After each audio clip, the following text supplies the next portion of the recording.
सफेद शेर के बच्चे की माँ रंगीन शेरनी। एक बार की बात है, जंगल में काफी तेज आंधी और बारिश की वजह से एक रंगीन शेरनी अपना रास्ता भटक कर दूसरे जंगल आ जाती है। वो काफी घायल हो चुकी थी, चल भी नहीं पा रही थी। वो एक पेड़ के नीचे दर्द के मारे सिसक रही थी कि तभी उधर से गुजर रहे दोनों भाई वीरू और बगीरा नाम के दो काले चीते, उनकी नजर रंगीन शेरनी पर पड़ती है। वो उस पर हमला करने ही वाले थे कि उस जंगल का राजा शेर और शेरनी वहां आते हैं और वो उन दोनों को रोक लेते हैं। अरे ओ वीरू और बगीरा, रुक जाओ। वो मुसीबत में है। एक लाचार और बेबस का शिकार करना गीदड़ों का काम है। चले जाओ यहाँ से, नहीं तो तुम दोनों की खैर नहीं।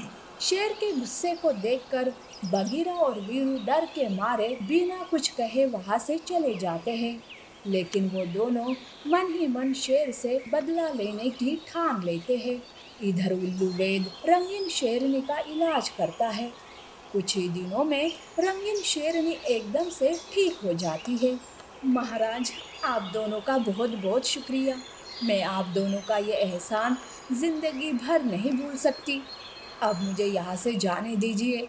मेरा परिवार मेरा इंतजार कर रहा होगा। मैं चलती हूँ अब।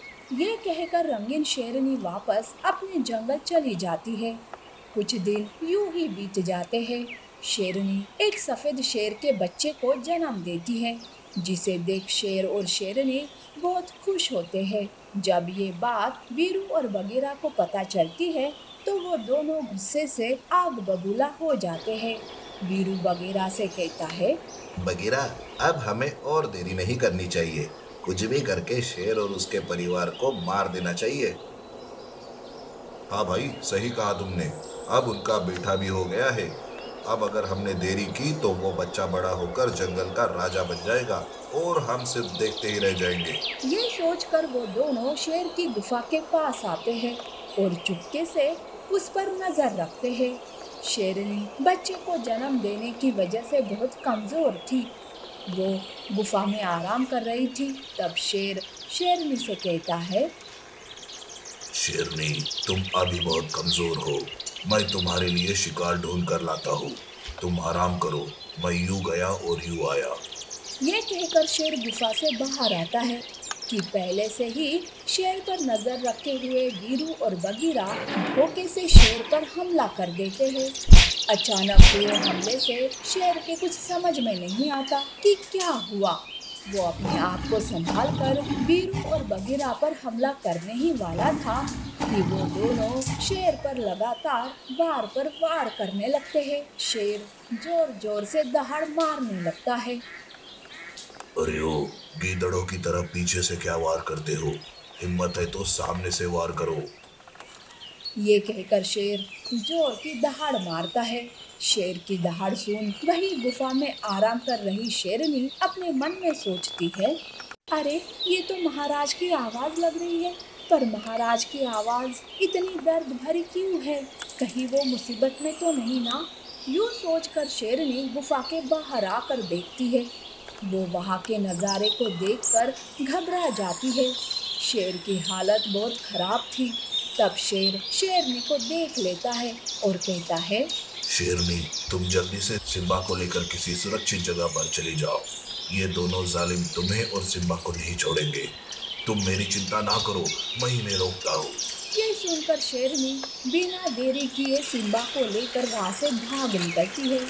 शेर वीरू और बगीरा को रोकने की कोशिश करता है। शेर वीरू को मारने में कामयाब तो हो जाता है, पर खुद भी मारा जाता है। वीरू को मरा देखकर बगीरा और भी ज्यादा गुस्से में आ जाता है। हरियो शेरनी, अब तुझे और तेरे बेटे को मुझसे कोई नहीं बचा पाएगा। तेरे पति ने मेरे भाई को मारकर अच्छा नहीं किया। अब तू और तेरा बेटा मरने के लिए तैयार हो जाओ। ये कहकर बगीरा शेरनी का पीछा करता है। बच्चे को जन्म देने की वजह से शेरनी बहुत कमजोर थी। वो तेज भाग नहीं पा रही थी। वो अपने छोटे से बच्चे को मुंह में लेकर भाग रही थी। उसकी सांसें फूल रही थी। वो भागते नदी के किनारे पहुंच जाती है। बगीरा उसके करीब आ जाता है। शेरनी के पास अब भागने का कोई रास्ता नहीं था। मेरा बच्चा अभी कुछ देर पहले ही इस दुनिया में आया है, इस पर रहम करो और छोड़ दो मुझे। मैं कोई बेवकूफ नहीं हूँ जो अपने दुश्मन पर रहम करके अपने ही पैरों पर कुल्हाड़ी मार ले। बगीरा एकदम से शेरनी पर हमला करता है। शेरनी अपने बच्चे को लेकर नदी में कूद जाती है। बगीरा भी बिना देरी किए पानी में कूद जाता है। शेरनी अपने बच्चे को लेकर तैरते हुए नदी के दूसरी ओर पहुंच ही रही थी कि नदी के उस किनारे रंगीन शेरनी पानी पी रही थी। ये वही रंगीन शेरनी थी जिसे शेर और शेरनी ने बचाया था। रंगीन शेरनी सिम्बा और शेरनी को तैरते हुए देख तुरंत वो थोड़ा आगे बढ़कर सिम्बा को अपनी ओर खींच लेती है और किनारे पर आती है। वो शेरनी को भी किनारे पर लाने के लिए पीछे मुड़ती है, पर तब तक देर हो गई थी। कमजोरी की वजह से शेरनी तैर नहीं पाती है और वो पानी में डूबकर मर जाती है। ये देख रंगीन शेरनी उदास हो जाती है।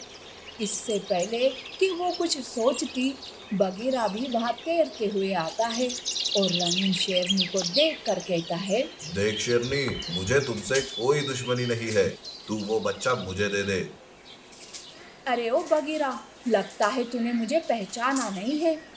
मैं वही हूँ जिस पर तूने और तेरे भाई ने हमला करने की कोशिश की थी। वो तो भला हो शेर और शेरनी का, जिन्होंने वक्त रहते मेरी जान बचाई।